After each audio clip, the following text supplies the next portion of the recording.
Assalamualaikum warahmatullahi wabarakatuh. Alhamdulillahirabbil alamin.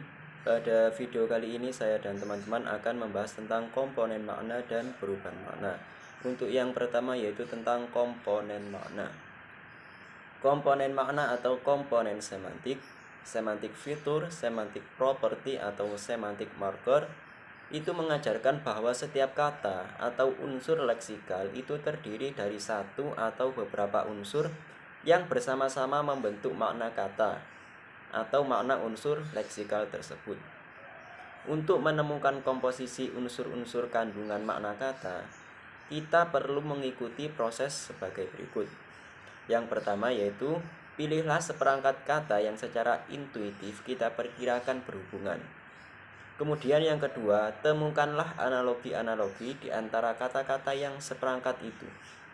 Kemudian yang ketiga, cirikanlah komponen semantik atau komposisi semantik atas dasar analogi-analogi tadi. Kemudian selanjutnya perhatikan kata-kata berikut ini. Yang A, pria dan wanita. Kemudian yang B, putra dan putri. Kata-kata tersebut yang menunjukkan perbedaan ialah dapat dilihat melalui unsur kedewasaan. Kata pria dan wanita secara intuitif adalah memiliki unsur kedewasaan, sedangkan putra dan putri tidak memiliki unsur kedewasaan. Hasil analisis komponen semantik akan berbentuk sebagai berikut. Di situ ada tabel, contohnya adalah sebagai berikut seperti di tabel itu. Keterangan tanda plus mempunyai komponen makna tersebut dan tanda min tidak mempunyai komponen makna tersebut. Sekian dari saya. Wassalamualaikum warahmatullahi wabarakatuh. Baiklah, saya Latifah Nur Ain. Saya akan menjelaskan tentang sebab-sebab perubahan makna. Sebab-sebab perubahan makna yang pertama adalah perkembangan dalam ilmu dan teknologi. Contoh dari sebab perubahan makna karena ilmu dan teknologi adalah seperti kata berlayar. Pada zaman dahulu, sebelum berkembangnya teknologi, kata berlayar itu hanya digunakan untuk perjalanan air dengan menggunakan kapal layar. Tetapi seiring dengan perkembangan ilmu dan teknologi, kata berlayar itu digunakan untuk segala perjalanan air meskipun menggunakan kapal yang dibangkitkan dengan nuklir ataupun dengan yang lainnya. Yang selanjutnya yaitu perkembangan sosial dan budaya. Contoh dari sebab perubahan makna karena perkembangan sosial dan budaya adalah pada zaman dahulu dalam bahasa Sanskerta kata saudara itu hanya diperuntukkan untuk seseorang yang satu darah atau satu kandung dengan kita, atau bahasa lainnya seperut dengan kita. Tetapi seiring dengan berkembangnya budaya dan sosial di Indonesia, maka kata saudara itu digunakan untuk siapa saja yang memiliki ikatan dengan kita. Atau bisa juga digunakan untuk seseorang yang berstatus sosial sama dengan kita. Yang selanjutnya yaitu perkembangan bidang pemakaian. Sebab perubahan karena perkembangan bidang pemakaian contohnya yaitu terdapat pada kata membajak. Kata membajak dahulu itu hanya digunakan untuk bidang pertanian, membajak sawah misalnya untuk ditanami padi.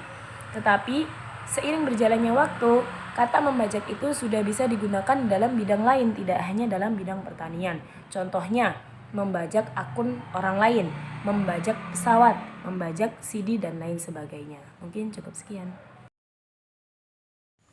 Bismillahirrahmanirrahim. Baik, di sini saya Nur Soleha akan melanjutkan penjelasan tentang sebab-sebab perubahan yang keempat, yakni adanya asosiasi. Contoh kata amplop dan kata uang terjadi asosiasi, yaitu berkenaan dengan wadah. Kata amplop berasal dari bidang administrasi atau surat menyurat, sedangkan makna asalnya adalah sampul surat. Di dalam amplop itu selain bisa dimasukkan surat, bisa pula dimasukkan benda lain seperti uang. Yang kelima, ada pertukaran tanggapan indera. Contoh kata rasa pedas yang seharusnya ditanggap dengan alat indera perasa pada lidah tertukar menjadi ditanggap oleh indera pendengaran, seperti tampak dalam ujaran kata-katanya cukup pedas. Selanjutnya adalah perbedaan tanggapan. Contoh, kata bini lebih peyoratif, inisial atau nilainya merosot menjadi rendah, sedangkan kata istri dianggap amelioratif, misalnya nilainya naik menjadi tinggi.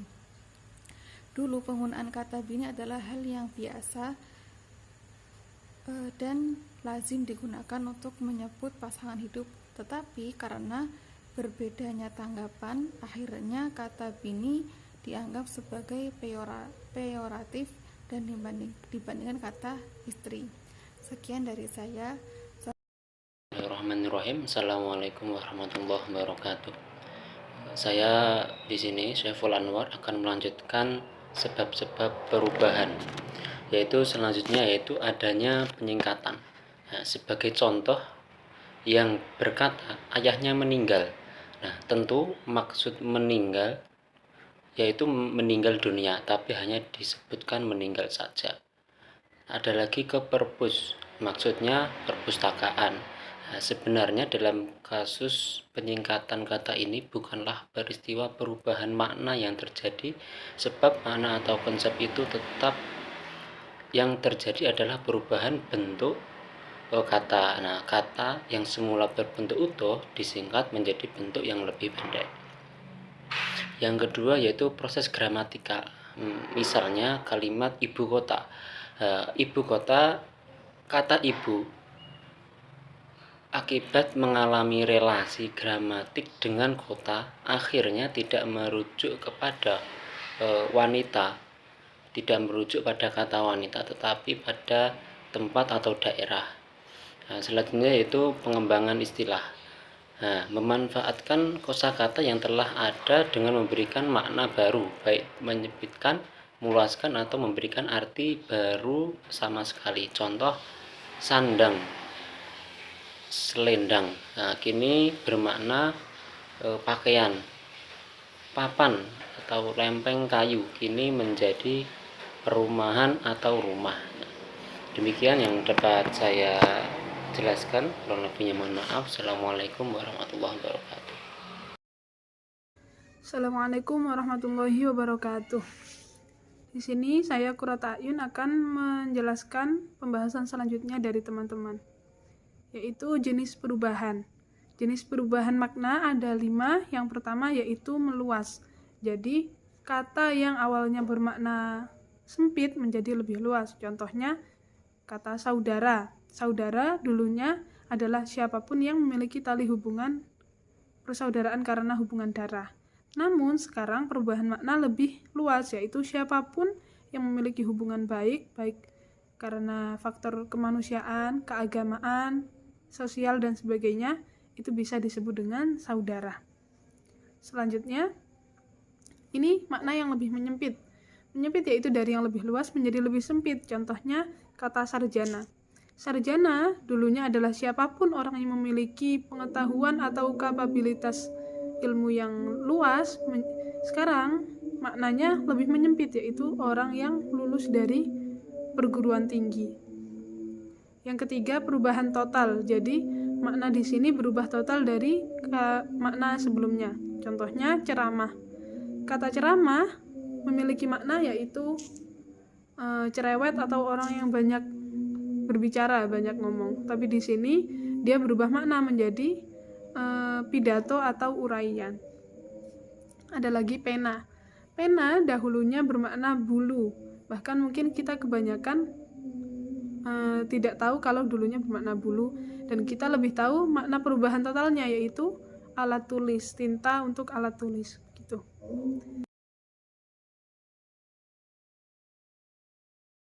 Yang keempat yaitu eufemia atau makna yang penghalusan, lebih halus, yang awalnya mungkin terdengar kasar sekarang menjadi lebih halus. Contohnya penjara berubah menjadi lembaga permasyarakatan.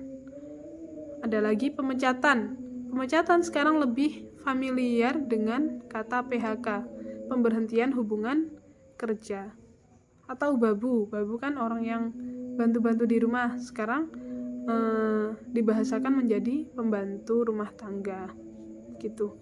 Yang terakhir yaitu pengasaran atau disfemia, kebalikan dari eufemia, yaitu satu kata yang maknanya awalnya halus menjadi diperkasar atau dilebih tegaskan. Contohnya seperti memasukkan menjadi menjebloskan. Ada lagi mengeluarkan menjadi mendepak atau mengusir begitu.